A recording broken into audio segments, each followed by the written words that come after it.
Greetings, Marsh here, and welcome to episode 8 of my modded Factorio playthrough. On this episode, we're going to use Helmod and plan our first complicated setup here of sorting Angel's ores. So, enjoy.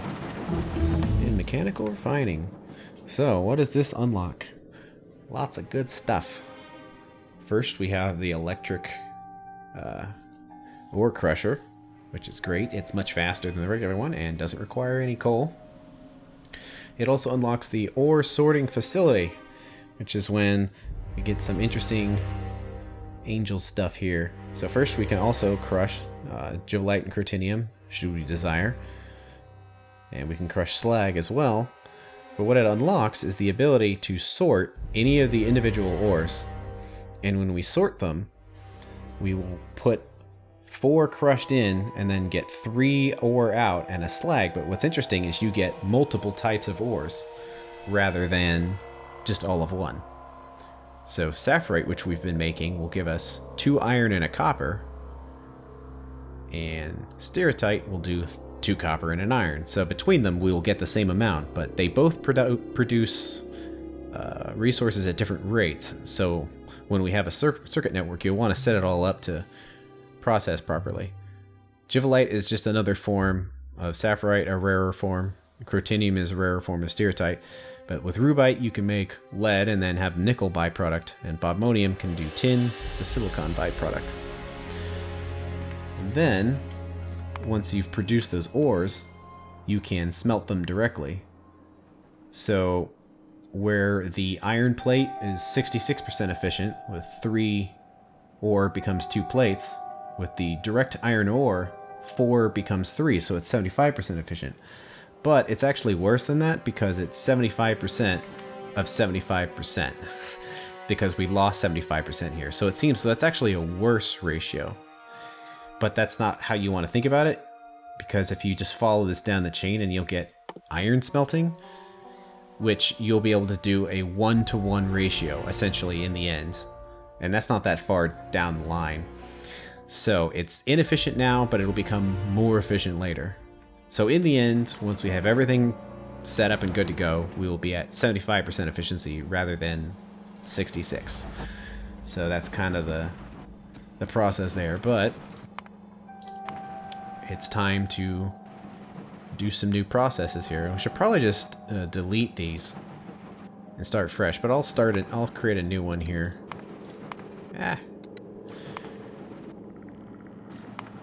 And we want to start with the end of the process and work our way down. So the end is iron. Let's just say 1. And then to get the ore, we'll process sapphirite.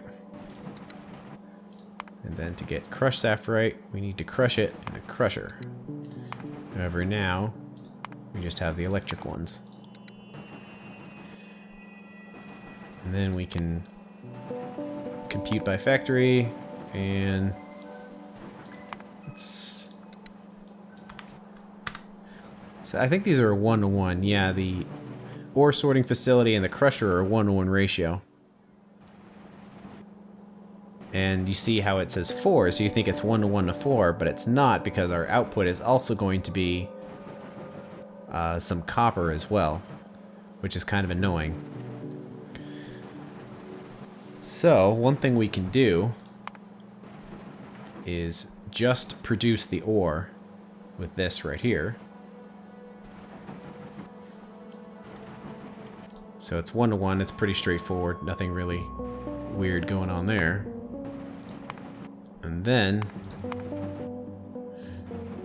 it seems kind of roundabout way of doing this, but when the factory is more complicated, it'll make more sense. Now we're going to turn this ore into plates. However, if we set this to ingredient input and then link it, it's now using the data from over here.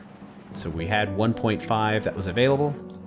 So now it's using it, and it's using these 4 stone furnaces to make it happen. So if we change this recipe and double it up, and now we're creating 3 per second of iron ore, it's automatically changes, so we don't have to go back and change it, and it's It's got the orange color to show that it's linked. So that is how that works. Now the reason we want to do that this way is because now we can go in here and say, well, we want to process this copper. So it'll create a new thing. We can say link it by the input.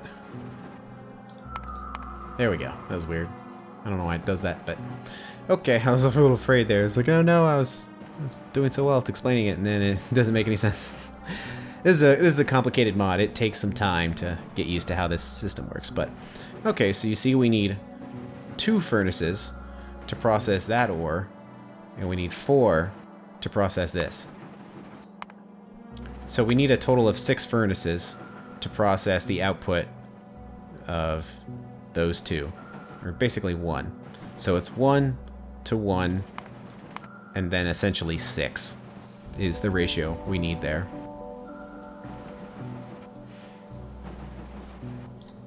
And then this will, actually let's get rid of that as well. There we go. So this actually shows us the whole chain here then, where it is 0.2 units of coal per second and 3 of saphirite go in, and then we get this slag, and then this crushed stone, and then this stuff right here. However, we can take this even a step further and get rid of some of these outputs as well to clean it up a bit. So we can say, let's get rid of this slag. We want to crush it. And then we link it, and then it says, okay, you need half of an ore crusher in order to crush that.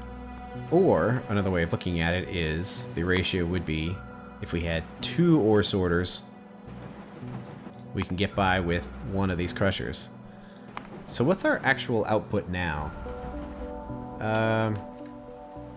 We have 2 of these as our output. Actually, let's just make a new block just to test it here.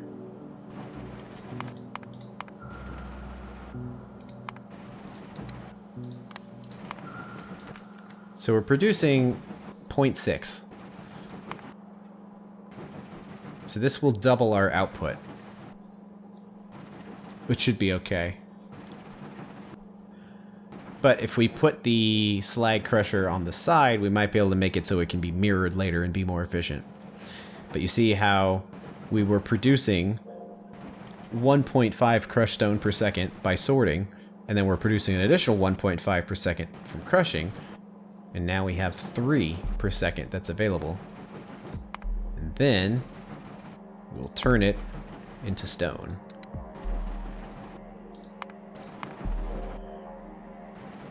And then we get 1.5 out. Kind of the reason why I want to do this is because it limits the throughput issues on the belt. Anytime you can take something that's large and turn it into something that's small, it makes it less of a burden on your logistics system. So you might as well not belt the crushed stone if we don't specifically want to belt it. And also, we can set the default to be standard factories there. And since we're essentially taking all stone and turning it into bricks, we might as well do that now.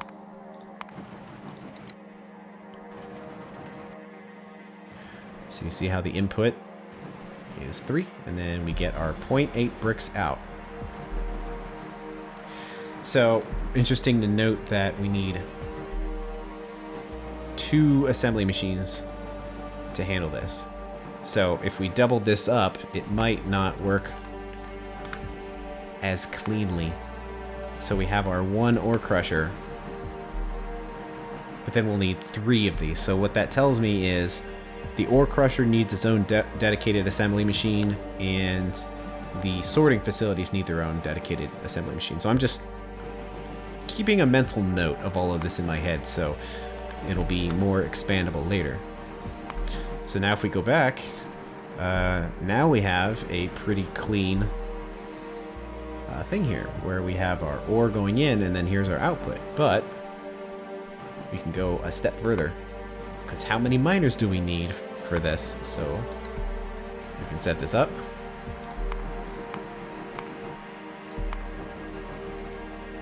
No, it would be better to just put it in right here. So we can do sapphirite. And there we go, it automatically puts it in. So we'll need 6 electric miners to do this. And then usually you know you've got your line pretty clean when you just have your input, which is 0.2 coal. And actually we can get rid of that input too by getting a miner for it, but it's not necessary. But here's our output. And this is just for sapphirite. I'm not going to do the other one, stereotype, until we actually need it. Because this is going to automatically produce some copper plate by default. And it's going to produce just as much copper plate as we're already making. So, now that we know what we're going to build, let's build it.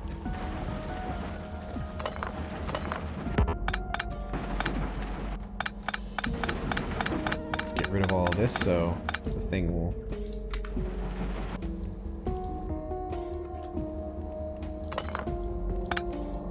calm down here. I'll just leave those going. And let's build it right here. There's all the new stuff.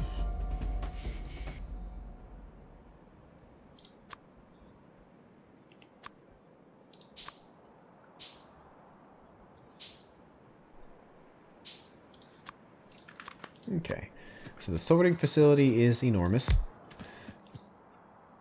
It's just how it is.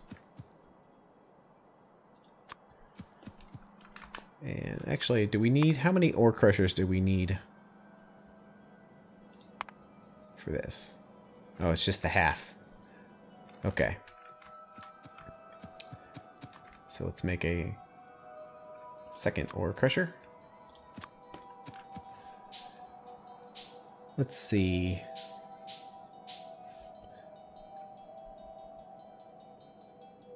But like something right there. Right there.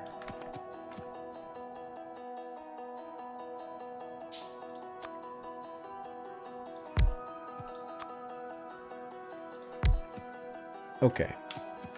So this is kind of what I'm thinking how it works. Is the ore comes in here, gets crushed, and then its output is going to be crushed ore and stone. This is going to process the stone, and we don't need boxes anymore because the ore can only, the inserters will only pick up the things that they can pick up to transfer, so we don't need to have those intermediate boxes anymore. And then this is going to take the crushed sapphirite and turn it into slag, and then our ores. And then they're going to kind of come through here. This guy is going to pick up the slag, and then we'll have something that kind of diverts things there. Actually, something like that. And this will pick up the slag and then turn it into stone.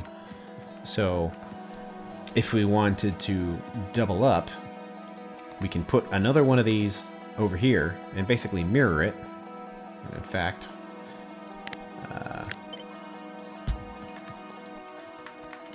yeah, forgot I can just make ghosts.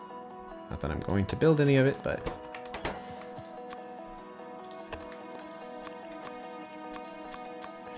something like that. So ore comes in here, ore comes in here, and then that comes down, and then, you know, something like that. And then the ore is going to come down here to get processed, and then the stone is going to go up that way. So that's just kind of the thing I had in my head. I mean, we could build the whole thing, actually. I mean, it already looks so nice since I'm already here. So why not? Let's go back here and say 2. So we're going to produce 2.3 plates per second.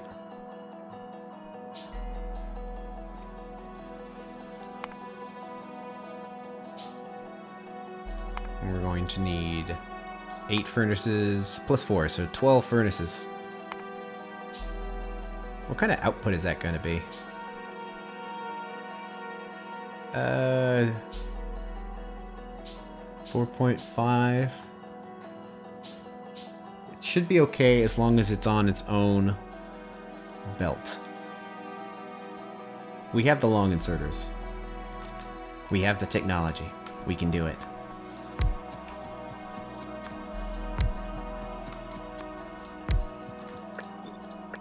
Okay. Looking nice. So what kind of inserters are we going to need here? So for these ore crushers, you see we have 5 for an input, and then 5 for the output going to the sorters. So since it's 5, we actually need 6, because it's even on each side. So you have 3 there, and 3 there, because these crushers are a lot faster than the burners. Yeah, they're 1.5 speed as opposed to 1, so they're much faster.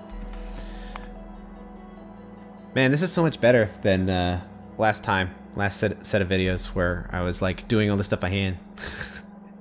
Helmod's much faster. It does all the math for me. So, and also it takes into account all the bonuses you have for your inserters and all of that. But 2.5, so that means we essentially need to have 2 on each side, because we need more than 2, but we can't have 3 because that's an uneven number, so we need 4. So, like this. And then usually it's half on the way out. And then it's being done by this part right here, which it says we have 2.5 out and we have 3 machines, so. But since this reduces the quantity by half, then it means we need half the number of inserters to get the same job done. So something like that. I will get that figured out in a bit. Now, as far as output on the ore sorters, we'll just add all this up together. And let's see, I have a couple different calculators here, but we have our 1.3 plus 2.5 plus 1.3. So we have 5.1. And, you know, if we divided that by 2, that is not how it divided. Oh. Please excuse my dear Aunt Sally. Har, har, har. Anyway, so yeah, so we have 6. We need 6, or 3 on each side. So we can do like, oh no, we need inserters. Uh-oh. Oh, good. I was like, I knew I left those plugged in for a reason. Because we need resources. What about near inserters? Actually, near inserters would be really useful. Oh, good. Those are available as well.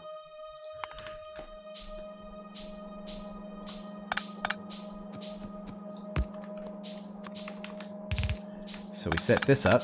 So we're going to have slag and our 2 ores coming down on here.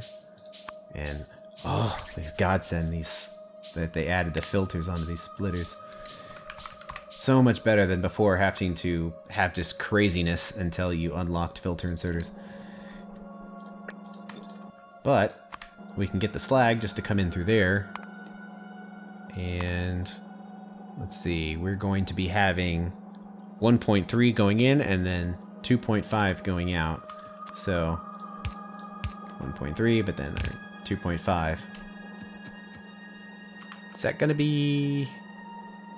Is that going to overload this? It might, actually. Well, we can test it. So we're going to have 3 per second. Oh no. My design might has an issue in it now.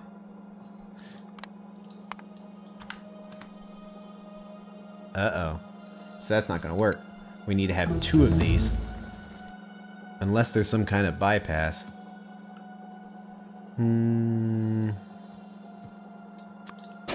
Let's see.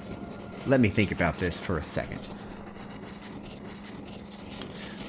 Yes, it can work.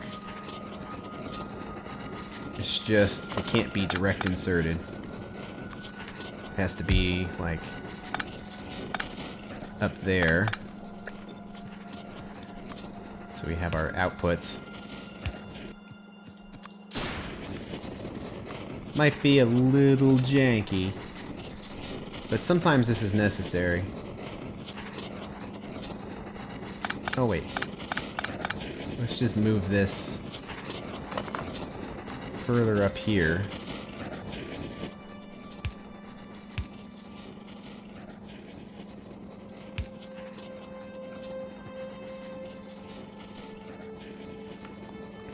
Yeah, I'm thinking something like this. It's a little janky, but probably could have done this a little more appealing as far as appearance, but it wouldn't have been the perfect ratio that this is. Although it's still not the perfect ratio because we only need 2 inserters here, not 3. But I kind of want to set it up this way.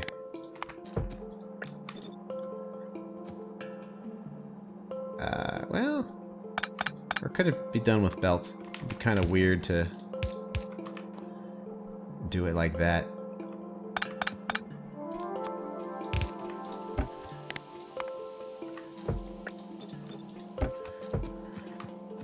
Okay. So the slag comes up here, it gets crushed. This has to have 3 outputs, so the 3 outputs go up here. Unfortunately, like I can't put a corner inserter here, because I can do corner insert to go in here, corner insert to go in there, but then this one won't have the necessary output, so they kind of have to have more than 1 inserter handling the same box. So it's more inserters than we need, but I think this will work.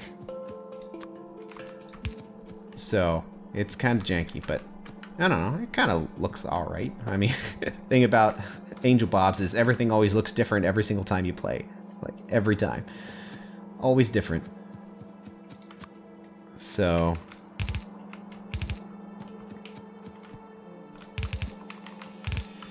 like that.